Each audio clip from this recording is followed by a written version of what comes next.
શહેરમાં કાળઝાળ ગરમી પડી રહી છે। તાપમાનનો પારો આજે 42 ડિગ્રીને પાર થઈ ગયો છે। 42.3 તાપમાન નોંધાયું છે અને આ પારો આવતીકાલે 43 ડિગ્રી સુધી પહોંચી જશે તેવી હવામાન વિભાગની આગાહી છે।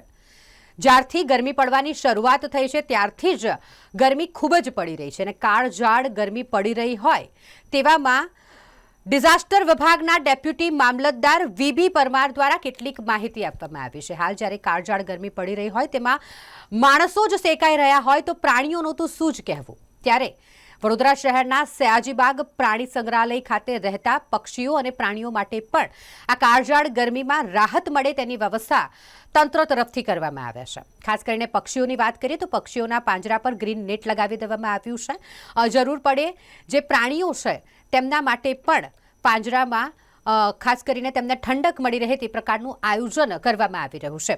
અલગ અલગ આયોજન પ્રાણીઓ અને પક્ષીઓ માટે થઈ રહ્યા છે। તેઓને પૂરતું પાણી મળી રહે તેની વ્યવસ્થા તો કરવામાં આવે જ છે। સાથે સાથે પ્રાણીઓના એક્સક્લોઝરમાં જે પોન્ડ છે તેમાં પણ પાણી છલોછલ ભર્યું રહે તેની પણ વ્યવસ્થા, સાથે જ પ્રાણીઓને ગરમી ન થાય તે માટે બરફની લાદી પણ મૂકવામાં આવતી હોય છે। સાથે દિવસમાં 2 થી 3 વાર પાણીનો છંટકાવ કરીને વાતાવરણને ઠંડુ રાખી શકાય તેવા સતત પ્રયાસો પ્રાણીઓ માટે અને પક્ષીઓ માટે કરવામાં આવી રહ્યા છે। હાલ જ્યારે ખૂબ જ ગરમી પડી રહી છે તેવામાં આ પક્ષીઓ અને પ્રાણીઓને ગરમીથી ક્યાંક રાહત મળી જાય તેવા પ્રયાસો થઈ રહ્યા છે।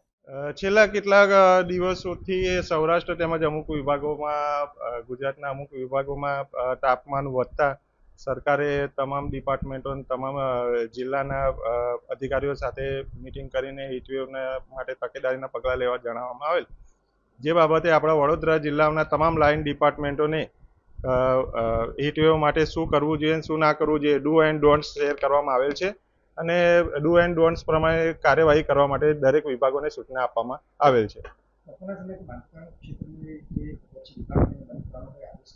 હા, તે પ્રમાણે ગુજરાત સરકારની ગાઈડલાઈન મુજબ આપણા જે કાર્યપાલક ઇજનેર છે, માર્ગ અને મકાન તેમજ મનરેગામાં ડીઆરડીએ વિભાગને કન્સ્ટ્રક્શન સાઇટનું કામકાજ સવારના 11 થી બપોરના 4 વાગ્યા સુધી બંધ રાખવા માટે સૂચના આપવામાં આવેલ છે।